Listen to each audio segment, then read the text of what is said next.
Hello friends, welcome to my channel. நீங்கள் என்ன பார்க்க போகிறோன்னா, எப்படி டஸ்டிகளில் ஒன் டேப் அடிக்கிறது ப்ளஸ் இன்னும் சில கன்லலாம் எப்படி ஒன் டேப் அடிக்கிறதுன்னு பார்க்க போகிறோம். அது ஒன்றும் இல்லை ஃப்ரெண்ட்ஸ், நீங்கள் அதிகமாக அடிக்கிற ஷாட்ஸ் எல்லாமே உட்காந்து அதாவது கவுச் பண்ணி பொறுமையாக இப்படி ட்ராக் பண்ணிங்கனாலே வந்துடும்.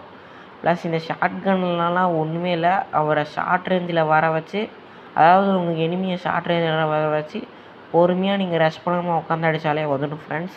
ப்ளஸ் இப்போ புதுசாக இந்த M590 அந்த கன்னில் ஈஸியாக அடிக்கலாம். இப்படி பொறுமையாக நீங்கள் உட்காந்து அடித்தாலே வந்துடும் ஃப்ரெண்ட்ஸ். நீங்களும் இந்த மாதிரி ஒன் டேப்பில் அடிக்கணும்னு நினச்சிங்கன்னா என்னோடய சேனலை சப்ஸ்கிரைப் பண்ணிக்கோங்க. See you, Tata, bye bye.